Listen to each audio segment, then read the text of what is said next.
Dirty Birds, what's up? And welcome to another Atlanta Falcons podcast. Boy, we have a special one in store for you all today. You're going to hear from our incredible cast of Falcons talent to share their final predictions for who the Falcons will be selecting when they come on the clock at pick number 15 tomorrow. The NFL draft's first round will begin on Thursday, and who knows, maybe the Falcons will actually make a trade when they come on the clock at pick 15. Everything feels like it is on the table at this point in time. You've heard us talk about all of these players over the last weeks and months, but the time for talking has ended. It is the time for predictions. And so you are going to hear from each of us very quickly, 3 to 5 minutes, one after another. Buckle up. A lot of draft conversation is coming your way right now. Hey there, everybody. I am DJ Shockley of AtlantaFalcons.com, and with the 15th pick of the 2025 NFL Draft, the Atlanta Falcons select Shemar Stewart out of Texas A&M. I think it's pretty simple. I think it's pretty easy to know that the Falcons need pass rushers. We need guys who can get to the quarterback, but also get that quarterback on the ground. We have struggled to do that over the years. It's been a long time since we had this kind of guy who can get to the quarterback. Now, why Shemar Stewart in particular? This guy's 6'5", he's 270. The guy broad jump 10-11, a 40-inch vert. You know where I'm going with this? The guy is versatile. The guy can do anything you want him to do, and the guy is so athletic. And I think that bodes well for a Jeff Ulbrich type of defense. You want a guy who can play inside, who can play outside, can rush the passer, but also hold up against the run game. Not just to be able to get to the quarterback, but you got to be physical at the point of attack. That's what Jeff Ulbrich wants, aggressive, physical guys. He brings that to the team. He's long, he's athletic, and people say, oh, what about his stats in college? That doesn't matter. This guy played team football at Texas A&M. Mike Elko's defensive coordinator. This is a guy who understands what it takes to make everybody around him better, make all the other 10 guys around him. But this guy brings that energy. He brings that juice. He will be physical at the point of attack. He will get upfield. He will have a lot of chances to get to the quarterback. Shemar Stewart will be the guy you love to watch on Sundays and will be a Falcon fan favorite for a very long time. Now, how did I arrive at this pick? I looked at a bunch of guys. Obviously, there are a lot of guys in this draft who I think, could be a Falcon, who could absolutely be a really good player for him. But I think Shemar Stewart, with his size, his length, his athleticism, can be the guy that can be that next great pass rusher, since a guy like John Abraham to turn the corner for the Atlanta Falcons in this defense. Add him with Floyd. Add him with McFadden. These are guys that you can add to the fray. You can say, you know what, Shemar Stewart's that next great pass rusher for the Atlanta Falcons. So when you see Shemar Stewart and you know, hey, we drafted at number 15, just know Shock told you first, and know that Shemar Stewart will be the Falcons pick at number 15, rushing the passer, double-digit sacks on the way. Rise up. Hi, guys. Tori McElhaney here. I am the senior reporter for the Atlanta Falcons, and here is my pick for who the Falcons should pick at number 15 overall. Honestly, I'm trading out of 15, if I can. I am a really big proponent of the fact that the Falcons only have 5 total draft picks in the 2025 NFL Draft, 2 of which are 7th rounders. I got to get more picks. So I'm going to leverage the number 15 overall pick, and I would ideally like to jump ahead of the Green Bay Packers at 22. I think that the Green Bay Packers are a team that is going to want an edge rusher, cornerback, potentially a defensive tackle, which are all the things that the Falcons want as well. So with the number 15 pick in the NFL Draft, the Atlanta Falcons are trading back to, let's say, anywhere from 18 to 21. I would accrue a couple of extra draft picks, which would be important for me. I would want to get another second. I would really like to get it back into the 3rd round. I would really like to get back into the 5th round as well. But, I'll take what I can get. If I can get some more ammo in day 2, that's what I'm going to take. So that's what I'm going to do. Looking now how things are going to fall thereafter, or how I think they're going to fall, I think that a guy like Michael Williams from the University of Georgia will still be on the board between picks 17, 18, and 21, 22. So the Falcons can fall and trade back anywhere in those 5 or so picks before you really get a run at the end of the 1st round with edge rushers and defensive tackles that the Kansas City Chiefs are going to go after. you know that the Detroit Lions, Washington Commanders are going to go after. That's kind of the sweet spot for me. And I would take Mykel Williams because I think that at that point in time, there is a good chance that, let's be real. I don't think a guy like Jalen Walker is going to be there even at 15. I think that Mike Green is a really, really interesting and dynamic player, but I think there's also a possibility that me moving down out of 15, I would maybe lose my shot at getting someone like a Mike Green or even a Shamar Stewart. But Mykel Williams is somebody who I think has the opportunity to fall within that window. That would be somebody the Falcons could really, really value. They spent a lot of time at the University of Georgia over this past offseason, whether it be pro days or workouts for Jalen Walker and Mykel Williams. He's a guy who I think is his ceiling and his floor. I feel like I know exactly what he is and how he can help this team, while also understanding that the Falcons have even more defensive needs that they need to go out and accrue, which they would be able to do with this hypothetical trade and acquiring more picks on day 2 and day 3. So that's kind of why I lean towards this scenario and why I lean towards Mykel Williams specifically. Now, why the edge rusher group? Well, this position group is, I don't need to tell you guys this. You already know. You know how much this Falcons team needs more of a presence off of the edge. And that is something that if I'm playing GM, I'm putting very, very highly. If you've watched anything I've done over the last few years, I consistently have mocked an edge rusher to the Falcons in the first round. I think this is finally the year that's going to be right. And I'm really excited to see what could happen with a real, true first-round talent coming off of the edge for the Atlanta Falcons. It's something they really, really need. And I think that I could make the argument to go after a safety in the first round. I could make the argument to go after a corner in the first round. But I do think there's still going to be some opportunities down the road for you to get a safety or a corner that could be impactful for what you have on this team right now. So that's kind of how I got to this scenario. I'm trading out of 15. I'm acquiring more picks, hopefully in both day 2 and day 3. And I'm going to try and go get an edge rusher, particularly Mykel Williams, who I think you know exactly who he is, and you feel really good about his floor and his ceiling and how he could impact this team right now. So that's what I'm doing in the 2025 NFL Draft.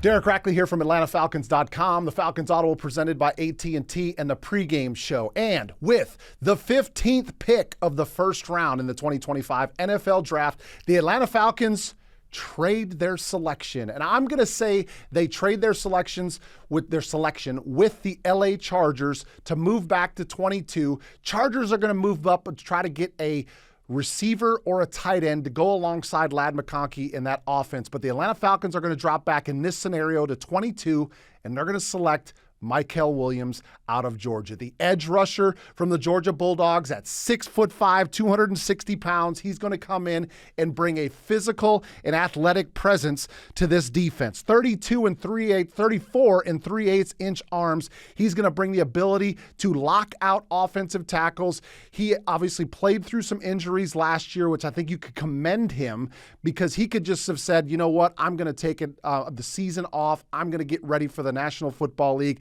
But he continued to work his way through it and showed how much of a dynamic and explosive player he can be in that Georgia Bulldogs defense. And what have we seen over the past few years with Georgia defenders? They have gone on to the National Football League, drafted extremely highly, and quite a few of them went to the Philadelphia Eagles organization and found themselves winning a Super Bowl. Now, why did I make this selection? Well, for a couple of reasons.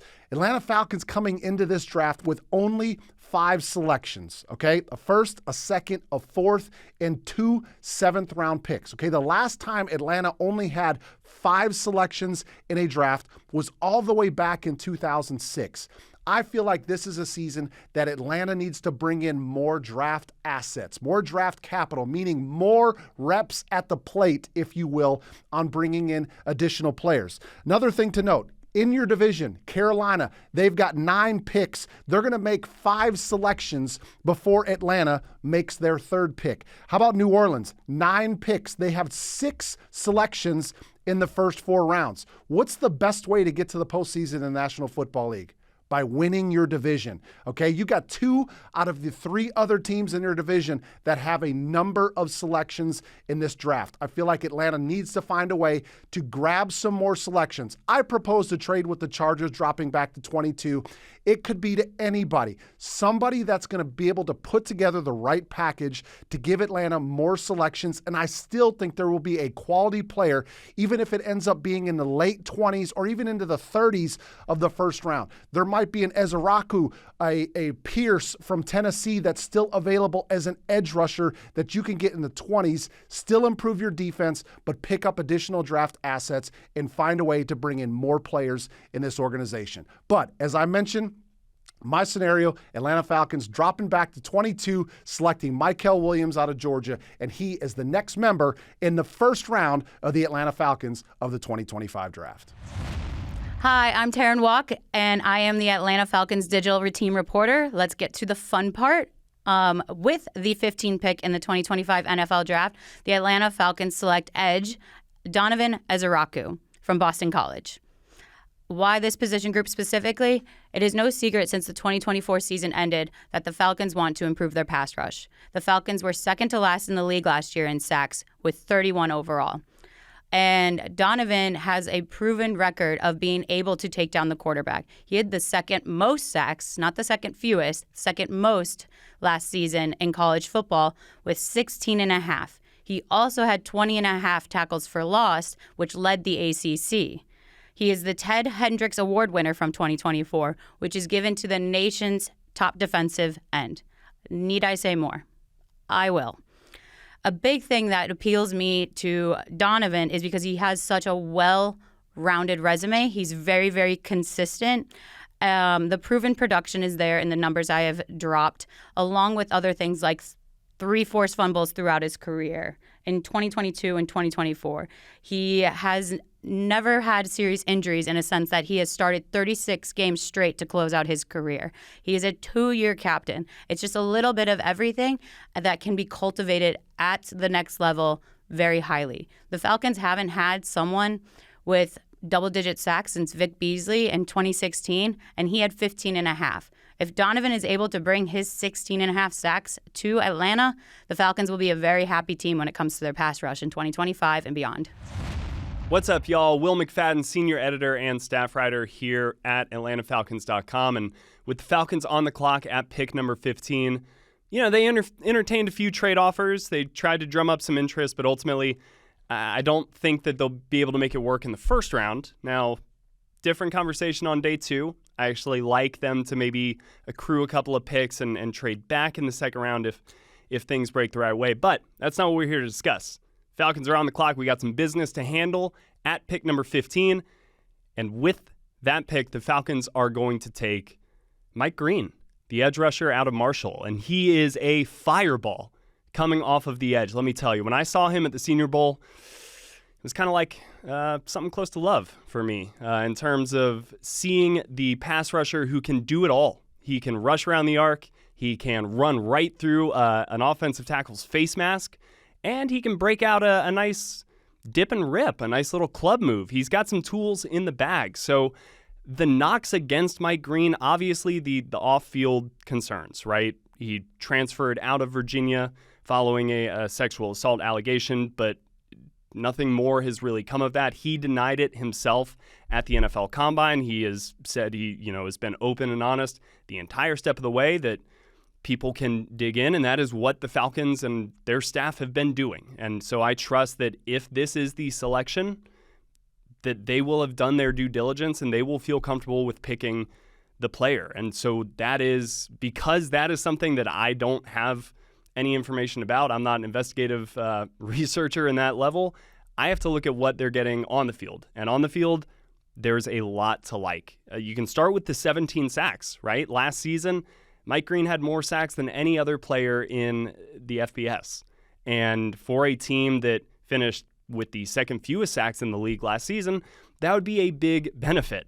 I like what the Falcons have built around the player that I expect them to add kind of in the draft to their pass rush. They have a really good supporting cast. Adding Leonard Floyd this offseason getting Braylon Trice back. We'll see what he's able to bring. And then, of course, Arnold Ebiketie taking kind of the step late in the year that he did. That is not bad to work with, but you need that central figure. And we've been hearing a lot about the Falcons looking at their pass rush as a little bit of a basketball rotation. And in that setting, I think Mike Green would thrive. He could be a high energy, bring him in to just change things up, throw a different look, and he's got a lot of different looks to throw. So I think that the Falcons are kind of the right makeup for a player like him. I like where their defense is headed. And if they are able to add a player like Mike Green here at 15, I do think it'll kind of take them over the top a little bit. Regardless, I think edge rusher is the way the Falcons should go in the first round. You can make an argument for corner. If they double dip in rounds 1 and 2, edge and corner, regardless of how they do it, I would be happy. I think defense is going to be the way that they need to go. And ultimately, that is kind of how I arrived at this pick. And you could look at the length of Mykel Williams. You could look at the length and size of a Shamar Stewart, kind of the polish of a Donovan Ezeraku. There are a lot of good options at edge rusher that the Falcons will probably have on the board at pick 15. But for me, it's really just the combination of kind of all of the different tools that I saw from Mike Green on display at one point or another, combined with kind of a Tasmanian devil type of demeanor. He just plays with his hair on fire, and I'm always going to be drawn to a guy like that. I just love what I saw at the Senior Bowl. Maybe I can't shake that. Maybe I'm biased, but with Mike Green, if he is there on the board at pick number 15, it's kind of an easy call for me to make. Sorry, Georgia Bulldogs fans. I'm an alumni myself, but I'm going with Mike Green and the Marshall Thundering Herd this time around at pick number 15. Hey, this is Dave Archie, the Atlanta Falcon Radio Network and AtlantaFalcons.com. Excited about the draft. So let's get started. With the 15th pick of the 2025 NFL Draft, the Atlanta Falcons select Jahdae Barron, the defensive back, and I say defensive back, out of Texas, and that's why I selected him. This position group is one that Atlanta needs to add some depth, or a starter, which I think this guy will be, but he can play corner, he can play nickel, and he can play safety. I think he's got a specific ability to play in the slot specifically. His ability to play the nickel area, which is where he played predominantly at Texas. Thorpe Award winner for the top defensive back of the country. He had 5 interceptions a year ago, 8 interceptions over his 3 years as a Texas Longhorn. This is a guy that can play nickel, play corner if you need him to, but he slides inside and plays that nickel spot. And for the most part, 65, 70% of the time, 68% of the time, I guess is the number, you're in nickel, meaning an extra rusher on the field and probably an extra defensive back. And this guy could maybe slide from starting corner to inside once you go to nickel, or he could just stay at the nickel spot the whole time. I think this is one of those years where you're going to draft guys specific to what they do. And Jahdae Barron is an expert playing on the interior. Think Earl Thomas, the safety out of Texas that played in the Legion of Boone defense for the Seattle Seahawks. Both came from Texas. Both are about 5'11", 5'10". Both ran 4.3, under 4.4 at the combine. This kid can play all over the place. I think he's a day one starter, and he has tremendous effect on this defense. Jahdae Barron out of Texas. Hey guys, Taylor Vismor, studio host. I do pregame show, all that fun stuff. I do podcasts every now and again. So this year, with the 15th overall pick, I think the Atlanta Falcons will be taking Mykel Williams from the University of Georgia. So many of you guys know him, root for him on Saturdays, and hopefully we'll be able to cheer for him on Sundays for the Atlanta Falcons. This guy is 6'5", 265 pounds coming into the draft. He ran a 4.77 40 at the UGA Pro Day. He is your prototype for an edge rusher, like just the stature that he has, the build that he has. He is a great edge rusher based on his stature alone. The thing that matters, though, when you look down the line of how to bring these players into your defense is, do they work with your defensive scheme? And I think Mykel Williams works phenomenally with Jeff Ulbricht's scheme. Yes, Jeff Ulbrich is a 4-3 kind of defensive coordinator, but he came in and he said, my main goal is to have a multiplicity defense where we where we run, 4-3, and we run 3-4s. But then we also run some things that are 3-4-ish and 4-3-ish. And I need players to be able to come in and plug and play and help wherever we ask you to go. Michael Williams has cross-trained across the entire defensive front in his time at UGA. If you know anything about Kirby Smart and the way that he brings players in and refines them at the University of Georgia, you know that this player, Michael Williams, he comes in and he can be a plug-and-play player wherever Jeff Ulbrich needs him on that defensive front. If Michael Williams, let's get crazy. Let me get on my soapbox really fast.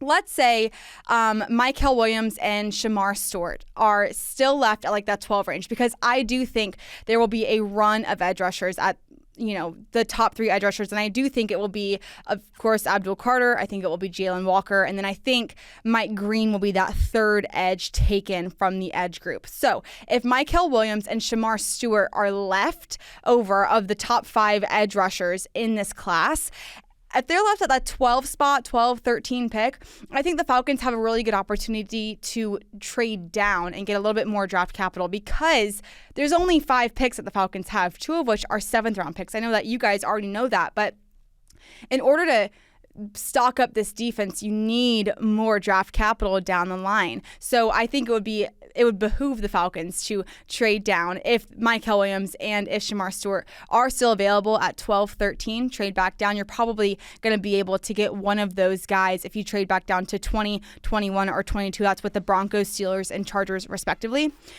I think either of these guys are great edge rushers that would work beautifully in Jeff Ulbrich's scheme. But I think if you're looking at the 15th overall pick right now, I think Michael Williams from the University of Georgia is your guy. Thanks, guys.